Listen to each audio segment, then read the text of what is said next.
Guys, gusto ko lang i-share yung experience ko sa Pet Valley. So, ayan yung makikita niya pagpasok niya sa Pet Valley.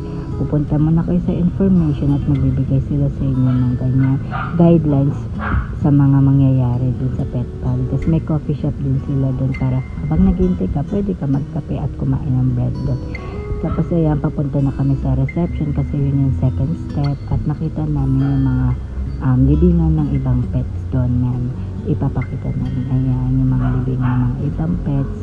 Tapos, papunta namin sa reception. Itatanong lang nila yung mga details mo. Then, pipirma ka lang din. Tapos, ayan, yung mga view sa reception. At ito nga, sobrang linis ng CR nila, nakakatuwa. Tapos, ayan yung mga pipili ka ng mga memorabilia kung ano yung mga pipiliin mo or magpapa-add-ons ka na. Pero, ang pinili ko is yung package lang kasi yun lang talaga yung swak sa budget ko. Ay, eto yung sa taas yung gray, yan yung akin. Tapos ayan, madaming choices. Tapos ayan, viewing na ni Maki. Pagpasok mo pa lang dun sa chapel nila, sobrang bango na. At kahit 6 days na nakalibing si Maki, guys, sobrang hindi mo maaamoy mo ng onte, pero yung maaamoy mo pa din yung bango ng chapel nila. So, ayan, may time ka para magpaalam sa alaga mo or sa pets mo. And then, ayan, tapos may bibigay silang babasahin mo, parang message yun ng pet mo.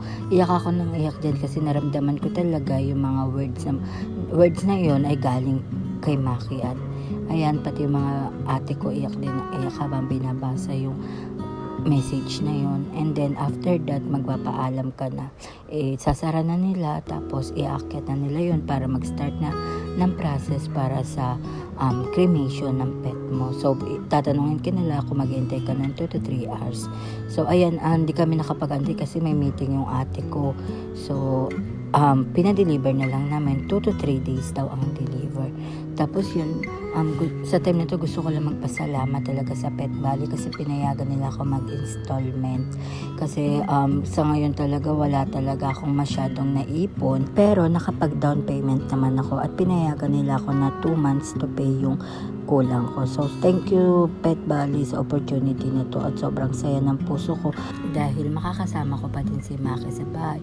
Sa mga nagtatanong kung bakit ko nilibing muna si Maki, guys, sorry kasi di pa talaga ako nakakapag-isip ng maayos nun kasi nga biglaan yung pagkawala ni Maki, nalason siya doon. And then ayun, hindi ko talaga alam yung gagawin ko.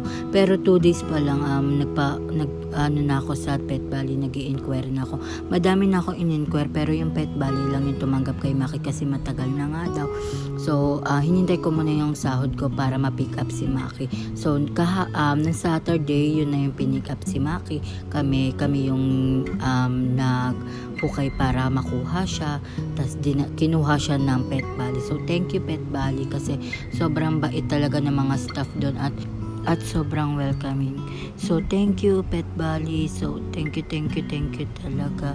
At kay Maki, mahal na mahal kita. Sobra, alam mo yan. Bye-bye Maki. Ingat ka palagi kung nasan ka man ngayon. Bye-bye. I love you anak ko.